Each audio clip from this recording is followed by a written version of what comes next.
Thank you for joining us here at noon. I'm Gabriel Gonzalez in for Brooke Hash. This morning, Louisville Mayor Craig Greenberg announced 9 people are still missing after Tuesday's plane crash. 12 are confirmed dead. And Mayor Craig Greenberg gave that update, and WHAS11's Conroy DeLuce joins us live from Metro Hall, where that mayor was this morning. Hey, Conroy. Good afternoon, Gabe. Yes, that reported number of 9 missing is the newest information we learned this morning. Yesterday, we heard there were as many as 15 that were still missing, but 6 of those have now been accounted for. And the latest total is 12 dead, including a child, and 9 are still reported missing. And that number, it's going to stay there for now as we learn more information. But let's show you video from what happened as a fire truck comes down the road, unrelated to anything we've been seeing. Now, it is presumed that those 9 missing were in the area just around 5:15 Tuesday evening, now closer to 43 hours ago. Now, NTSB still has control of the area where that crash happened. Grade Lane and Crittenden Drive remain closed. The mayor said they are reaching out to affected business owners in that area and setting up escorts so that owners and employees can get there and get their things as their businesses do remain closed. And since this is the area where the reported missing could still be, the mayor explains the next steps in the search. The teams will be out there searching through the debris now in what's called a delayering search in coordination with the NTSB and their investigation about the crash. There will also be individuals that will be looking underneath. There's so much debris there. There is so much charred, mangled metal that not all of the bodies may have been located until you look underneath certain things. And so that is going through the various layers of debris on the field. That will begin now. The mayor pointed out that cadaver dogs are not being used at this time. Now, if you are still searching for someone, I'm going to make sure I read the number right. So keep an eye on your screen. That you are asked to call if you know somebody who is still reported missing. Call 1-800-631-0604, the number you see right there on your screen. Once again, 1-800-631-0604. The mayor added that LG&E is still in the area checking to see where there are still a lot of live wires, or at least wires that are in the area, which is why they have not turned on the power in some areas. So they are working to restore power. The air quality is still being measured, and the fire department is still keeping an eye on potential hotspots. But Fire Chief O'Neill said right now, at this moment, there are no hotspots. So no fire, but they're still monitoring it. And coming up at 3 o'clock, we expect another update from NTSB. They have control of a lot of the areas that we're talking about right now, and hopefully we'll learn more details about what led to the crash and what they've uncovered during their investigation. Live in downtown Louisville with photojournalist Connie Offit, Conroy DeLuce, WHAS11 on your side. All right, Conroy, thank you so much for that report this afternoon. And continuing our coverage of UPS Flight 2976, Isaiah Kim Martinez spoke with some union workers in the area yesterday who watched it all unfold near the crash site. I looked over, I seen fire, clouds, black smoke.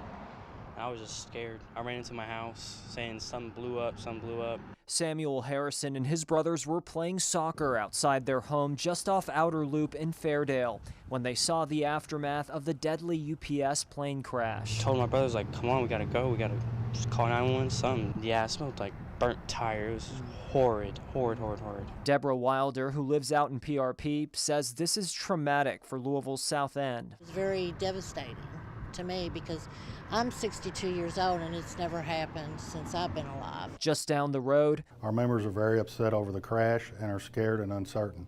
Teamsters Local 89 Vice President Brian Ham talks to me at their union hall. They represent thousands of Louisville UPS workers and others who were working within a quarter mile of the site of the crash when it happened. UPS has had such a good safety record here in Louisville. I mean, this is the first time this has happened. To the best of our knowledge right now, none of our people were injured.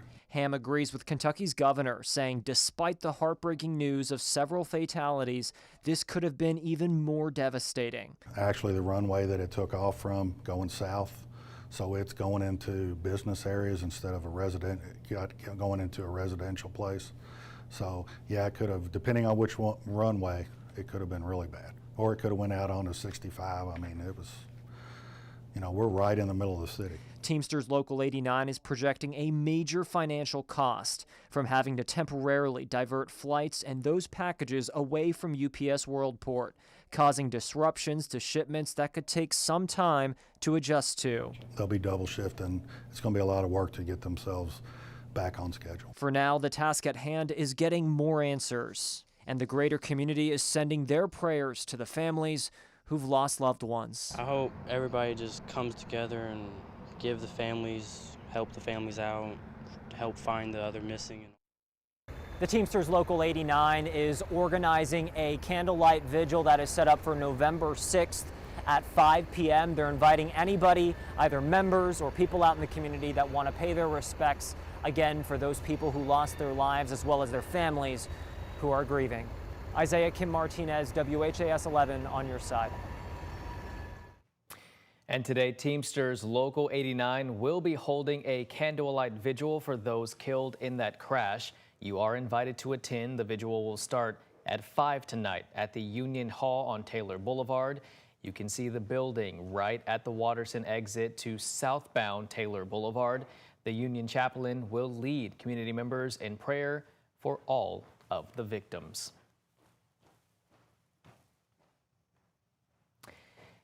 And let's get you some weather right now, because right now it's a nice sunny day so far. A nice going to your weekend. It's only Thursday yet. We have not gotten to Friday, just a couple more hours, but we have weather with meteorologist Matthew Willoughby. Matthew, a beautiful afternoon behind you so far. Yeah, absolutely. We are seeing those beautiful blue skies out there for you for this afternoon. Continue the nice fall weather overall as you go throughout today, and really not a cloud in sight as you look outside right now. And if you are stepping out the door, well, temperatures into the upper 50s and some areas into the lower 60s for us this afternoon. Shepherdsville at 60 degrees, 57 in LaGrange. Overall, as you look at the next 12 hours, we'll warm up just into the lower 60s. We were actually near 70 degrees yesterday, but that's still nice sunshine going to roll throughout the afternoon and evening hours.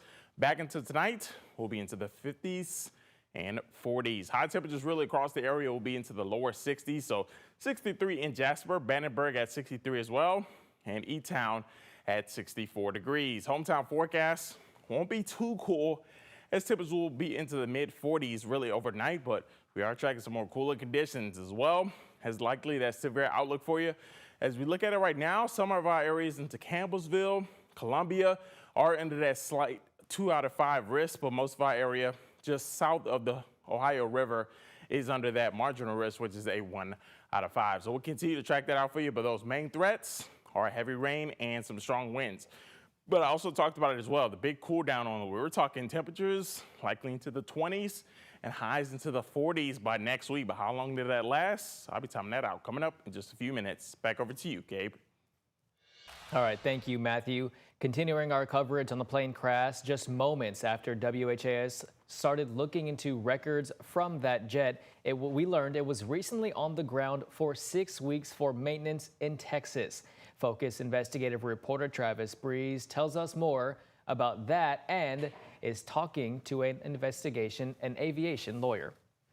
Is this gonna be an event that aviation lawyers and people in this industry are gonna be talking about for decades to come? Yes. It is a defining seminal event like some of the other major commercial airline crashes. A crash that will go down in Louisville history will also go down in aviation history as a major catastrophic event. Ladd Sanger is an aviation lawyer based in Texas. He's been looking at the crash, including this video that shows a fire starting on the left wing during takeoff. The engine fell off, the airplane's on fire, and then it appears that for some reason, whether it's FOD, probably, which is foreign object damage from the fire, that the center engine, the number 2 engine, started failing. That's the one in the tail. And that then left the airplane irreparably crippled. Heavy airplane with 1 engine, and there was nothing left for the flight crew to do. Sanger and other experts are questioning the maintenance history of this plane. The website FlightAware says this plane was 2 hours and 2 minutes late departing Tuesday. Todd Inman with the NTSB says it was not delayed due to maintenance. UPS has indicated to us that it was not delayed and that there was not maintenance work done immediately before. Now again, that is information that we will still collaborate and independently verify. FlightAware also shows this plane was grounded in San Antonio for 6 weeks from September 3rd to October 18th, 2025. San Antonio is a place where airliners, there's a number of facilities there that do heavy maintenance on them. We asked UPS if the plane underwent engine maintenance in San Antonio. The company has not responded yet. There needs to be investigation into that and the subsequent maintenance that was done. Sanger says at this point, there's no indication the pilots did anything wrong, and more will be revealed when investigators hear the conversations in the cockpit. In Louisville, Travis Breeze, WHAS11 on your side. And Sanger also pointed out the MD-11 aircraft is a modified version of the DC-10 aircraft. He says there have been similar crashes with the DC-10 since the late 70s, one out of Chicago and another in Denver.